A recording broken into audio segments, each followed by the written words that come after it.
बिस्मिल्लाहिर्रहमानिर्रहीम अस्सलामु अलैकुम। बेटा जी, अभी हम बाब पंजम का जो सबक पढ़ने जा रहे हैं उसका नाम है मौसम और आबो हवा, वेदर एंड क्लाइमेट।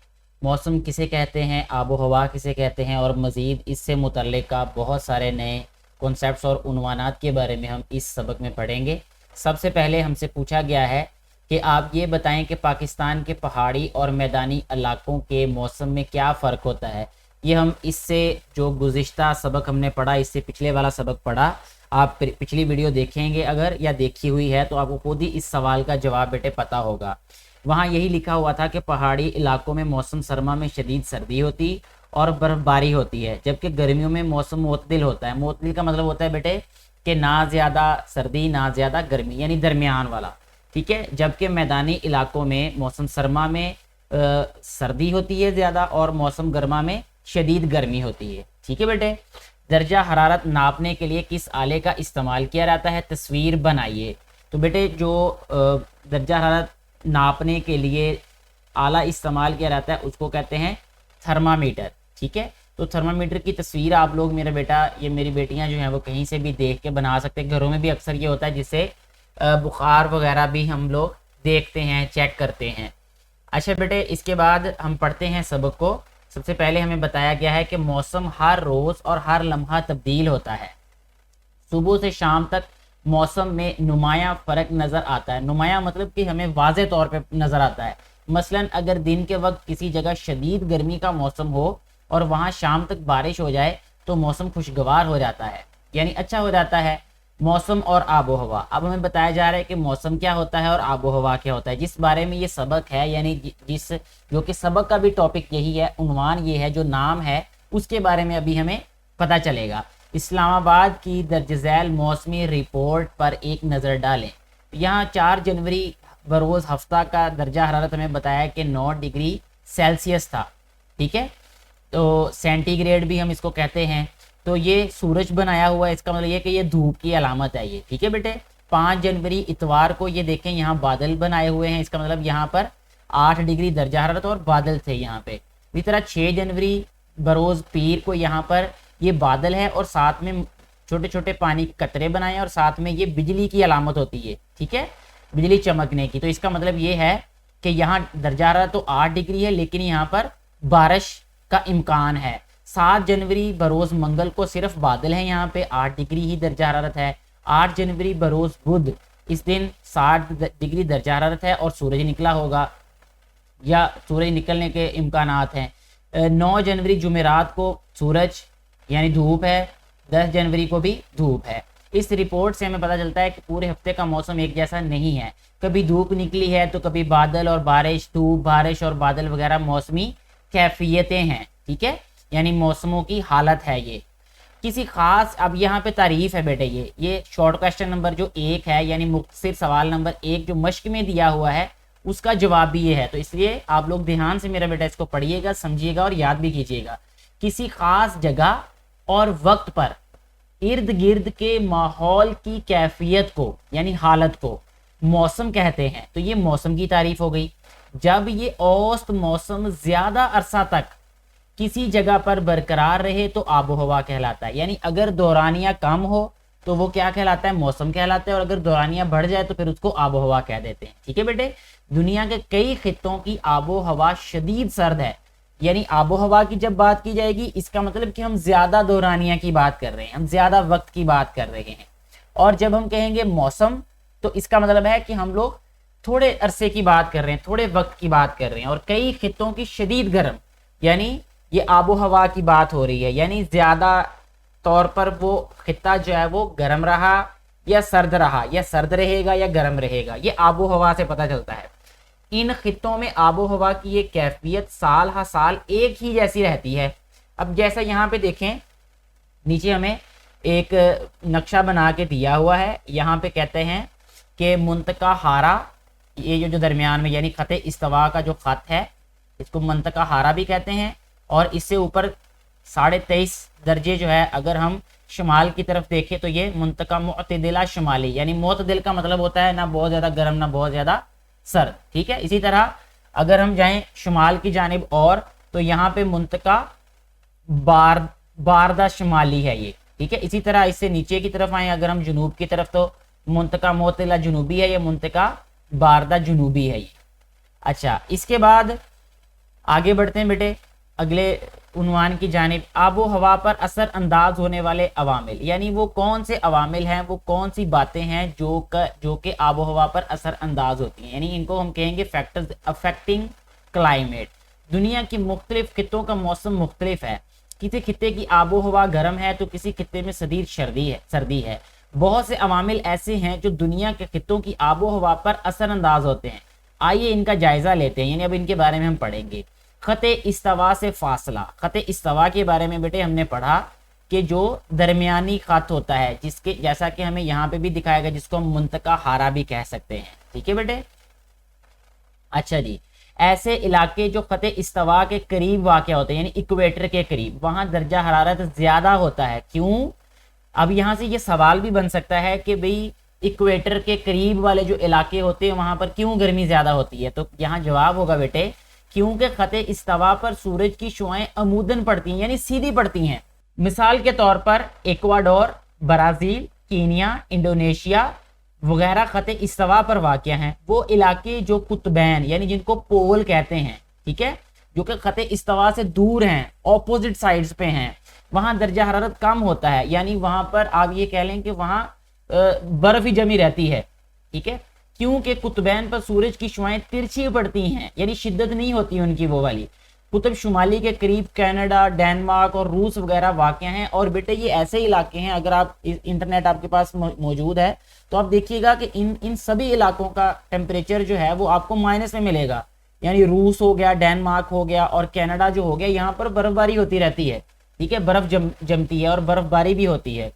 इसके बाद बात करते हैं सतह समंदर से बुलंदी, दूसरी जो वजह है। और ये मैं बताता चलूं कि ये जो अभी हम पढ़ रहे हैं टॉपिक, यानी जो कि आबो हवा पर असरअंदाज होने वाले अवामिल है ना बेटे, ये जो सवाल नंबर 1 है, लॉन्ग क्वेश्चन जो है, यानी तफसीली सवाल नंबर 1 है, उसका जवाब यही है। इसमें उन्होंने कहा कि जो आबो हवा पर असरअंदाज होने वाले अवामिल में सतह समंदर से बुलंदी, बहरी रुएं और तीसरी जो अगले सफ़े पढ़ेंगे उनके बारे में बताएं।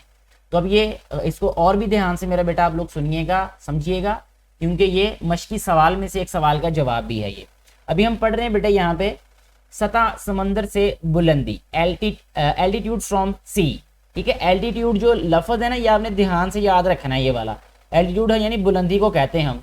ये इसलिए मैं कह रहा हूँ बेटे आपको, क्योंकि आप जब बड़ी जमातों में जाएंगे, खास तौर पे जब ज्योमेट्री पढ़ेंगे आप, तो ज्योमेट्री में ये वाला बहुत अहम है, ये वाली साइड एल्टीट्यूड। जब हम ट्राइंगल को पढ़ेंगे या शेप्स को पढ़ेंगे तो उसमें एल्टीट्यूड का जिक्र होता है, ठीक है। जैसे जैसे हम बुलंदी की तरफ बढ़ते जाते हैं दर्जा हरारत कम होता जाता है। पहाड़ी इलाके सतह समुंदर से बुलंद होते हैं, इसलिए पहाड़ी इलाकों की आबो हवा सर्द होती है। इसकी निस्बत मैदानी इलाकों की आबो हवा गर्म होती है, ठीक हो गया बेटे। अब यहाँ नीचे हमें कहा गया है कि आपने जरा थोड़ी देर रुक के ये बताना है कि मरी और कराची की आबो हवा में नुमाया फर्क क्यों है। तो इस सवाल का बेटा जी अभी हम जवाब बताते हैं। इसका जवाब ये है कि जो बेटे दोनों शहरों की सतह समंदर से बुलंदी में बहुत फ़र्क है, इसलिए दोनों की आबो हवा में भी फ़र्क है। ये यहाँ पे देखें, ये जो एक तस्वीर हमें दिखाई गई यहाँ पे, इसमें कहा गया है कि ये 3000 मीटर बुलंदी है ये वाली, ठीक है। यहाँ पे ये देखें बर्फ़ जमी हुई है ये। अब यहाँ पे 2000 मीटर बुलंदी है, इसलिए इसका टेम्परेचर ज़्यादा है, दर्जा हरारत ज़्यादा है, ठीक है, 17 डिग्री सेंटीग्रेड, इसलिए यहाँ पे बर्फ़ हमें नज़र नहीं आ रही। इसी तरह अगर हम यहाँ पे आ रहे हैं, यहाँ पे 0 मीटर बुलंदी पे यहाँ है 30 डिग्री सेंटीग्रेड है, यानी जब हम बुलंदी से नीचे की तरफ आते जाएंगे तो दर्जा हरारत जो है वो ज़्यादा होता जाएगा, यानी गर्मी की शिद्दत बढ़ती जाएगी। जैसे बुलंदी की तरफ जाते जाएंगे तो दर्जा हरारत जो है वो कम होता जाएगा, ठीक है। इसलिए देखिए यहाँ पे बर्फबारी है, यानी बर्फ़ जमी हुई है, और यहाँ पे कुछ भी नहीं है। यहाँ पे 30 डिग्री, यानी यहाँ पे अच्छी भली गर्मी होगी यहाँ पे। इसी तरह मरी और कराची जो है, ये जो कराची क्योंकि साहले समंदर पर वाक़या है, ठीक है, और मरी जो है ये पहाड़ों की बुलंदी पर है, ठीक है ना, यानी ऊंचाई पर है, इसलिए ये मरी जो है ये एक ठंडी जगह होगी और कराची जो है ये एक गर्म जगह होगी। ये इस तस्वीर से भी हम समझ सकते हैं ये बात। बहरी रुएं, ओशन करंट्स, समंदर जिसे बहर भी कहते हैं, ठीक है। अब ये याद रखने आपने, ये इसका मुतरादिफ भी कह सकते हैं इसको, कि समंदर का मुतरादिफ बहर होता है। अगर हम कहें बहरहाल काहिल तो इसका मतलब हम समंदर की बात कर रहे हैं। समंदर में पानी के मुसलसल बहाव को बहरी रो कहते हैं। ठीक है, तो बहरी रो की तारीफ भी यहाँ हमें पता चल गई, यानी पानी के मुसलसल बहाव को बहरी रो कहते हैं। आमतौर पर बहरी रोएं दो तरह की होती हैं, गर्म पानी की रोएं और ठंडी पानी की रोएं। गर्म पानी की रोएं अपने साहली इलाकों का दर्जा हरारत ज्यादा या मोतदिल कर देती हैं। ज्यादा का मतलब यह गर्मी हो जाती है वहां पे, मोतदिल का मतलब ना गर्मी ना सर्दी, दरमियाना सा। और ठंडे पानी की रोएं अपने साहली इलाकों का दर्जा हरारत कम कर देती हैं, यानी वहां पर वो सर्दी की वजह बन जाती हैं। हवाओं का रुख, तीसरी वजह जिसकी हम बात कर रहे हैं, आबो हवा पर जो अवामिल मुतासर होते हैं उनमें तीसरी वजह होता है हवाओं का रुख, डायरेक्शन ऑफ विंड्स। गर्म इलाकों से आने वाली हवाएं किसी इलाके के दर्जा हरारत में मजीद इजाफा करती हैं, जबकि ठंडे इलाकों से आने वाली हवाओं से दर्जा हरारत में कमी आ जाती है।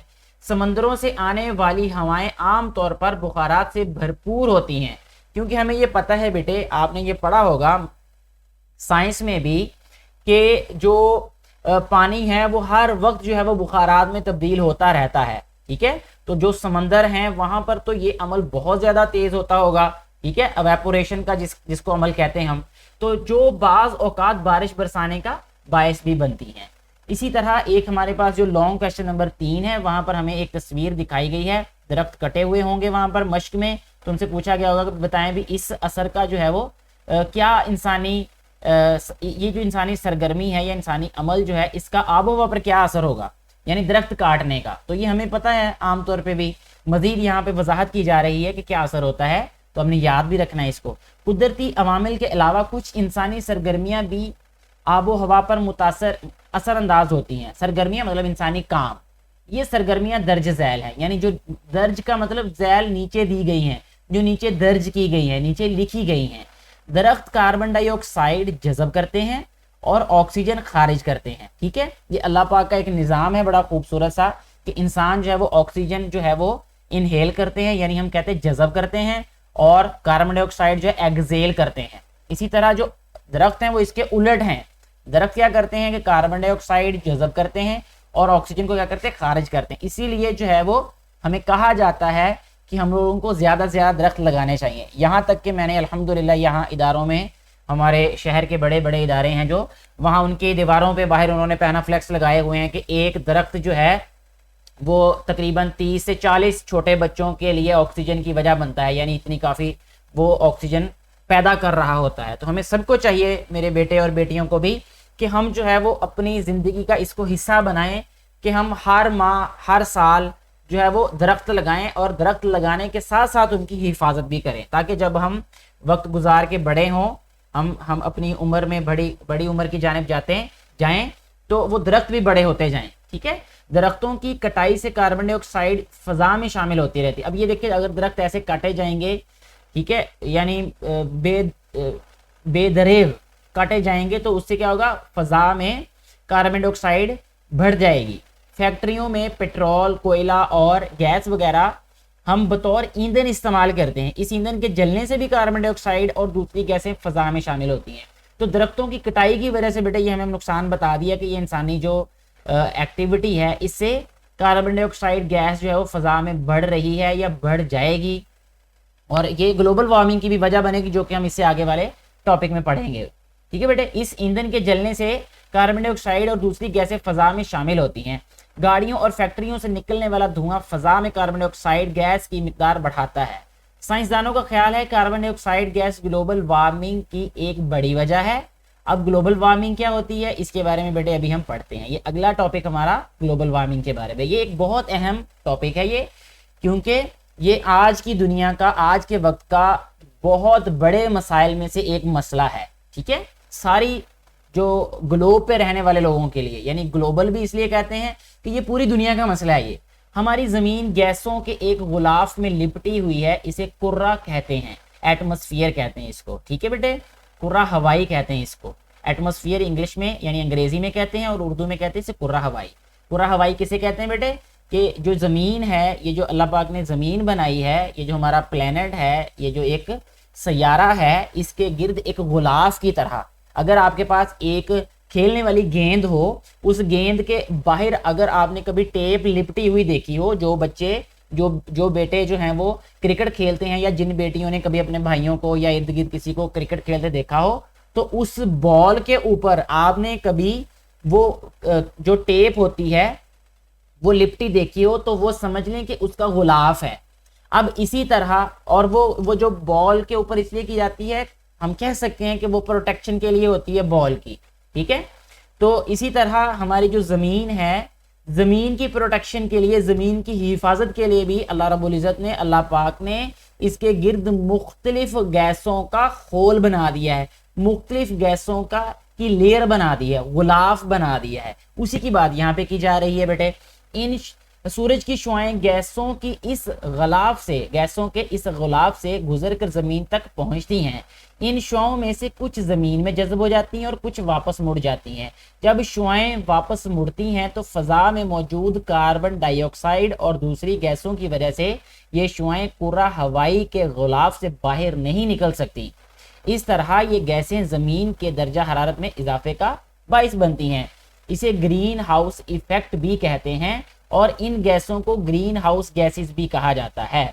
ग्रीन हाउस इफेक्ट की वजह से जमीन के दर्जा हरारत में इजाफा ग्लोबल वार्मिंग कहलाता है।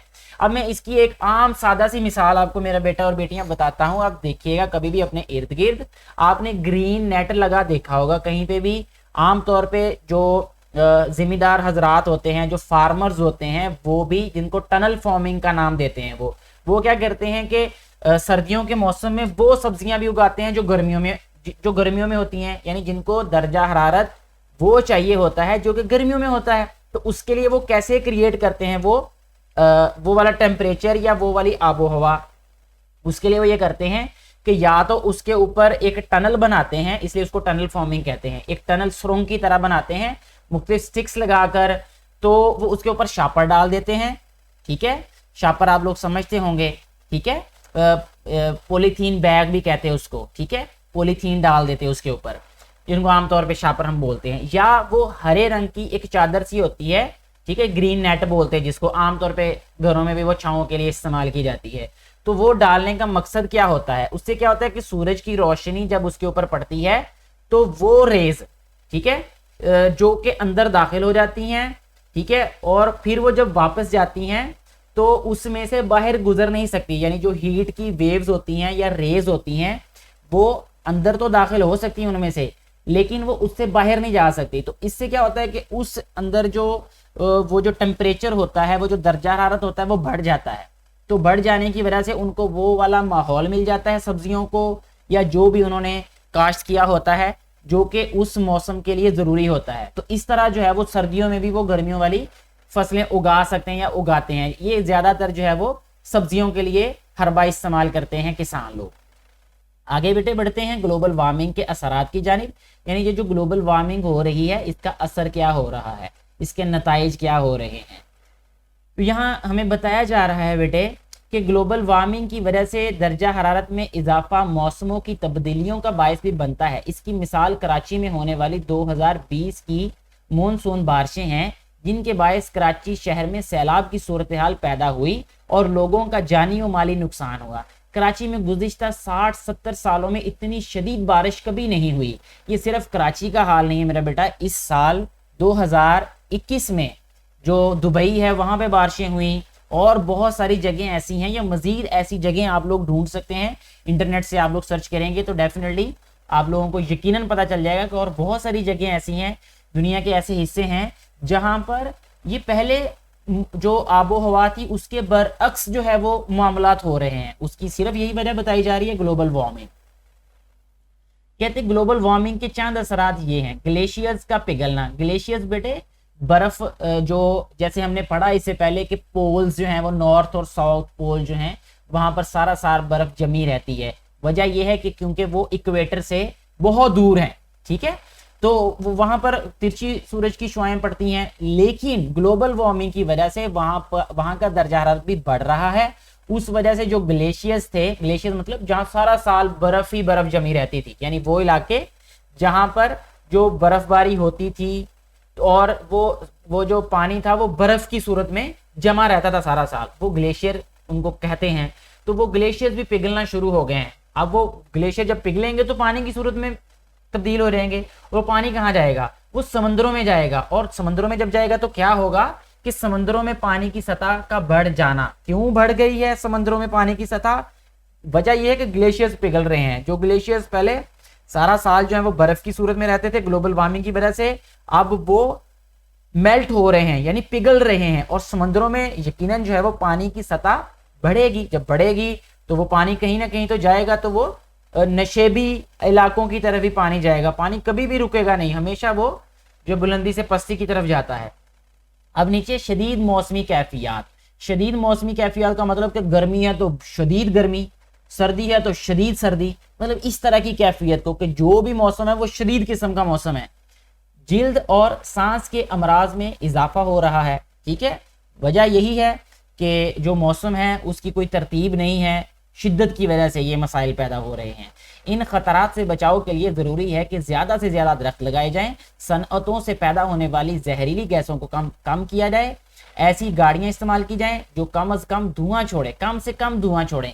इसीलिए मेरा बेटा जो गवर्नमेंट्स हैं, सिर्फ मैं पाकिस्तान की गवर्नमेंट की बात नहीं कर रहा, इंटरनेशनली ये बात हो रही है कि जो ईवी व्हीकल्स हैं, ईवी व्हीकल्स मीन कि जो इलेक्ट्रिक व्हीकल्स हैं, इलेक्ट्रिक व्हीकल्स मीन जो कि बिजली पे चलने वाली गाड़ियां हैं, बैटरियों पे चलने वाली गाड़ियां हैं, जिनको जो है वो इलॉन मस्क जो है वो दुनिया का अमीर तरीन इस वक्त जो इंसान है, उसकी जो सबसे पहले नंबर पे उसकी जो बनाई गई गाड़ियां हैं जिनको टेस्ला कहा जाता है, तो वो इसी वजह से पूरी दुनिया में अब वो बहुत मशहूर हैं, क्योंकि ये बहुत बड़ी वजह बन रही हैं वो गाड़ियां कि उससे जो है वो ग्लोबल वार्मिंग में जो है वो कंट्रीब्यूट कर रहा है वो बंदा कि ग्लोबल वार्मिंग को ख़त्म किया जाए।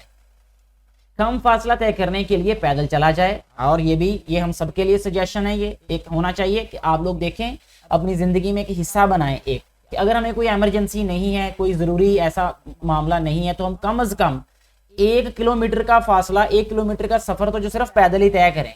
यानी घर से अगर आपने कहीं जाना है और आपको इमरजेंसी नहीं है, आपका रोज़ का मामूल है, आपने कहीं अपने काम पे जाना है या काम से वापस आना है, स्कूल जाना है, स्कूल से वापस आना है, तो सहूलत होने के बावजूद आपको पैदल चल जाना चाहिए। ठीक है, साइकिल है तो कोई मसला नहीं है, लेकिन अगर मोटरसाइकिल है, गाड़ी है या कुछ इस तरह के व्हीकल्स हैं जो कि कार्बन डाइऑक्साइड गैस जो है वो छोड़ते हैं, तो आपको कोशिश करनी चाहिए कि उनके इस्तेमाल में कमी लानी चाहिए।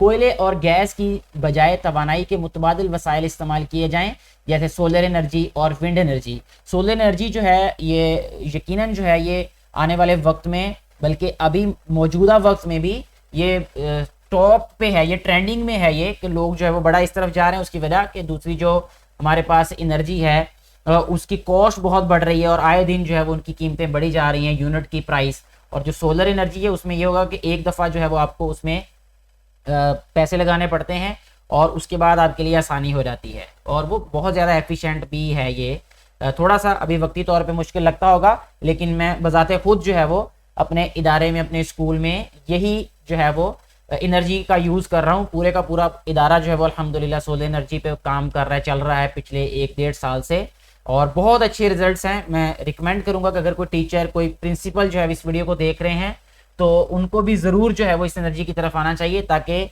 ये जो दूसरी एनर्जी है उससे परेशानी भी कम हो जाए और बहुत सारी आसानी इससे पैदा हो जाती है इदारे में।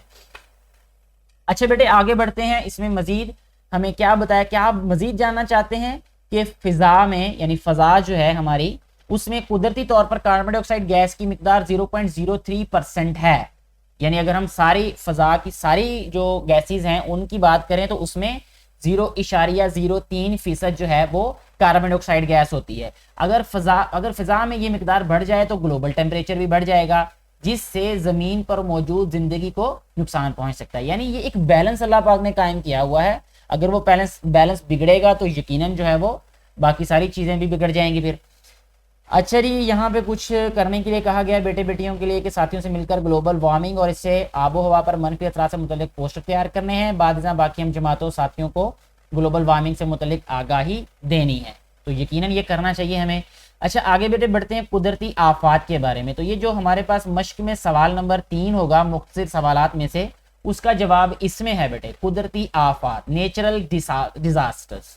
ऐसे कुदरती अवामिल यानी ऐसी चीज़ें, ऐसे काम, ऐसे मामलात और फितरी वाक़यात कि जिनका किसी इंसानी एक्टिविटी से कोई ताल्लुक ना हो, इंसानी चीज़ के साथ, इंसानी अमल के साथ, जो ना सिर्फ इंसानों की जानो माल बल्कि दूसरे जानदारों के लिए भी नुकसान का बाइस हो, कुदरती आफात कहलाते हैं, नेचुरल डिजास्टर। मसलन गर्दबाद, खुश्क साली, यानी बारिश ही ना हो। खुश्क साली कहते हैं बेटे लंबे अरसे तक बारिश अगर ना हो। जल्जलों का आपको पता होगा, तोदों का गिरना, ठीक है, सैलाब, कुदरती आफात हैं। आइए कुदरती आफात के असबाब और उनसे होने वाले नुकसान के बारे में जानें।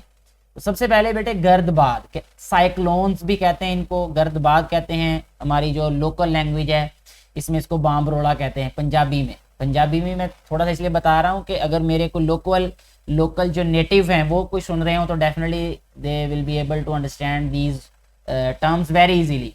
बाज़ औक़ात किसी जगह पर दर्जा हरारत बढ़ने की वजह से हवा का दबाव कम हो जाता है, इसके मुकाबले में इर्द गिर्द के इलाके में हवा का दबाव ज़्यादा होता है। ऐसी सूरत हाल में हवाएं ज़्यादा दबाव वाले इलाके से कम दबाव वाले इलाके की तरफ चलना शुरू हो जाती हैं, जिससे गर्दबाद बनते हैं। गर्दबाद शदीद तूफानों, बारिशों और बर्फबारी का बायस भी बनते हैं। गर्दबाद से शदीद जानियों वाली नुकसान होता है, दरख्त जड़ों से उखड़ जाते हैं क्योंकि हवा की स्पीड ही बहुत ज़्यादा होती है। दरख्तों के गिरने से सड़कें बंद हो जाती हैं, फसलें तबाह हो जाती हैं। गर्दबाद ना सिर्फ खुश्की बल्कि समंदरी इलाकों में भी बनते हैं। तोदे गिरना, इनको हम कहते हैं लैंड स्लाइडिंग। ये आपने सुना होगा कि ये जो शुमाली इलाका जाते हैं, मरी, नथिया गली वगैरह, वहाँ पे ये लैंड स्लाइडिंग के अक्सर आप लोग खबरें वगैरह सुनते रहते होंगे। ज़मीन की कशिश, तेज़ हवाओं या बारिश के सबब जब पहाड़ों से चट्टानें और मिट्टी के तोदे नशेबी इलाकों की तरफ हरकत करें तो इन्हें तोदों का गिरना कहते हैं। इसे लैंड स्लाइडिंग भी कहा जाता है। लैंड का मतलब होता है ज़मीन, स्लाइड का मतलब होता है फिसलना, घिसटना, यानी ज़मीन जो है वो स्लिप होके तो किसी नशेब का मतलब होता है नीचे वाली जगह, ठीक है, यानी गहरी जगह की जानिब जाए, बुलंदी से पस्ती की जानिब जाए, ऊंचाई से गहराई की तरफ जाए, तो that is called land sliding. तोदे अपने रास्ते में आने वाली चीज़ों को तबाह कर देते हैं। इसके अलावा रास्ते बंद हो जाते हैं, ख़ासतौर पर बारिशों में तोदों के गिरने से शाहराहें और सड़कें बंद हो जाती हैं और आमदरफ्त का सिलसिला मुतासर होता है। ठीक है बेटे। इसके बाद है जलजला, अर्थक्वेक। जब ज़मीन के अंदरूनी हिस्सों में मुख्तलिफ हरकत के बाइस ज़मीन की ज़ाहरी सतह थरथराने लगे, थरथराने का मतलब वाइब्रेट होने लगे। आपके मोबाइल फ़ोन्स, अगर आप घरों में मोबाइल फ़ोन्स यकीनी तौर पे होंगे तो वहाँ एक मूड होता है उसका जिसको वाइब्रेट कहते हैं। जब इंसान कहीं अहम काम में मसरूफ़ हो तो वो वाइब्रेशन पे लगा देता है फ़ोन को, तो ये वही वाइब्रेशन का मतलब थरथराना होता है, तो इसे जलजला कहते हैं, अर्थक्वेक कहते हैं बेटे इसको। जलजला ज़मीन के किसी एक अंदरूनी हिस्से में पैदा होता है लेकिन इसकी लहरें चारों तरफ सफ़र करती हैं। अब ये हमें समझने की ज़रूरत है कि जलजले का एक पिन पॉइंट होता है, जैसे आप कह रहे हैं कि एक नुक्ता होता है, नुक्ता है आप उसकी यानी उसका क्रिएशन का, पैदा होने का एक नुक्ता होता है। फिर वो जैसे अगर आपको मैं इसकी एक सादा सी मिसाल बताता हूँ, कहीं पानी खड़ा हो ना अगर साकन हालत में, तो आप उसमें एक कंकर फेंक के देखें, उस कंकर से जो वेव पैदा होगी, जो लहर बनेगी वो उसके चारों तरफ जाएगी।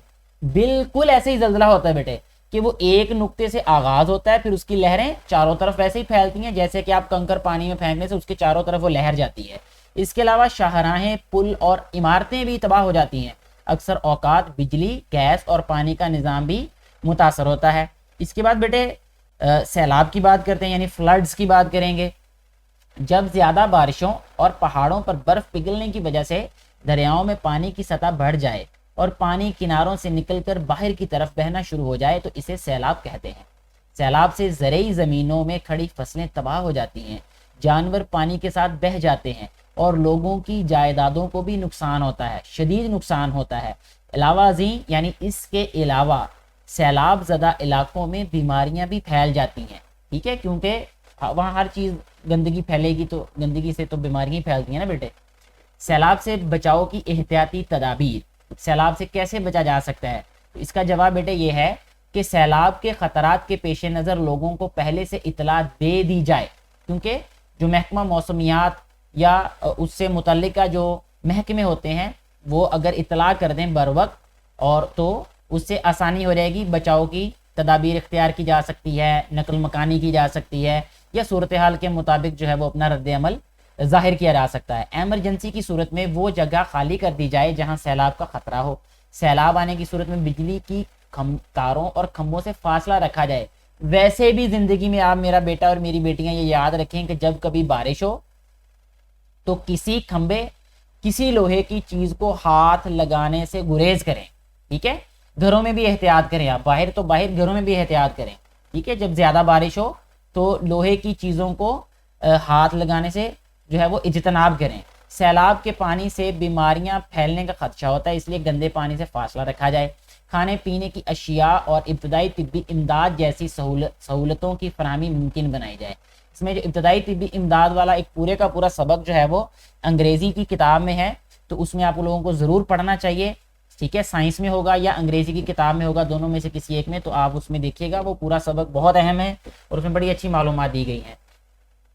अब यहाँ पे हमें पूछा गया, रोकें और बताएं कुदरती आफात किस तरह इंसानी जिंदगियों को नुकसान पहुंचाती हैं। तो यहाँ अभी हमने थोड़ी देर पहले ये बताया कि कुदरती आफात जो हैं वो कैसे जो है वो नुकसान पहुंचाती हैं, जैसा कि जानी नुकसान होता है, माली नुकसान होता है, खुश्क साली जो हो जाती है और बहुत सारे मसाइल बन जाते हैं, बीमारियां आ जाती हैं। ठीक है, जल्जले से बचाव की एहतियाती तदाबीर, सेफ्टी मेजर्स अगेंस्ट अर्थक्वेक। तो सबसे पहले कहते हैं जल्जले की सूरत में इमारतों को खाली कर देना चाहिए। एक बार जल्जला आने के बाद इसके झटके दोबारा भी आ सकते हैं, इसलिए खुद को दोबारा आने वाले जल्जले के झटकों से महफूज रखने के लिए तैयार रखें। ऐसे इलाकों में ज्यादा बुलंद इमारतें ना बनाई जाएं जहां जल्जलों के इम्कानात ज्यादा होते हैं। लोगों को जल्जले से बचाव की मशकें करवाई जाएं ताकि हंगामी सूरत हाल से निपटने के लिए तैयार रहें। ठीक है, तो सबसे पहला काम देखें, यहाँ में बताया जा रहा है कि जल्जले के दौरान फौरन जमीन पर बैठ जाएं। किसी मजबूत चीज के नीचे आप अपने आप को महफूज करें, यानी मजबूत चीज के नीचे, ये भी जरूरी है, कुर्सी मेज के नीचे नहीं। जल्जले के रुकने तक इसी जगह इंतजार करें। ठीक है बेटे, इसके साथ ही हमारा ये जो सबक है बेटे ये सारा मुकम्मल हो चुका है। अब हम बढ़ते हैं इसकी मश्क की जानिब। तो मश्क में जो सबसे पहला सवाल हमसे पूछा गया है वो है मौसम किसे कहते हैं। इसका सवाल का जवाब पढ़ा हमने, निशान लगवा दिया था मैंने वहां पे। आबो हवा क्या होती है, इसका निशान का जवाब भी। कुदरती आफात क्या होती हैं, ये भी यकीनन मैंने निशान लगा दिया था, साथ ही बता भी दिया था। सवालात के तफसीली जवाबात हैं, सतह समंदर से बुलंदी, बहरी रुएं, हवाओं का रुख किस तरह वो वहाँ पर असरअंदाज होता है, तो ये हमने पढ़ा अभी थोड़ी देर पहले। ग्लोबल वार्मिंग से क्या मुराद है, ये भी पढ़ा हमने। ठीक है, मैंने निशान भी लगाए हुए थे साथ साथ ताकि आपके लिए आसानी रहे ये। अगला सवाल नंबर 3 है, कहते दी हुई तस्वीर गौर से देखें, ये सरगर्मी किस तरह वो वहाँ पर असरअंदाज, ग्लोबल वार्मिंग की वजह बन रही है और ये कार्बन डाइऑक्साइड जो है वो माहौल में ज़्यादा दरख्तों को काटने की वजह से हो जाती है। ये उस टॉपिक में भी हमने तज़किरा किया था। ये अपने इलाके का एक हफ्ते का दर्जा हरारत अखबार, टेलीविज़न या इंटरनेट के ज़रिए मालूम करें और दर्ज झैल खाका मुकम्मल करें। तो हम लोग सभी जो हैं वो देखने वाले मुख्तलिफ इलाकों में रहते हैं, तो अपने अपने इलाके के हिसाब से आप लोग इस जो एक्टिविटी है इसको खुद ही परफॉर्म कर लीजिएगा मेरा बेटा। ना समझ आए तो पूछ ले नीचे कमेंट करके।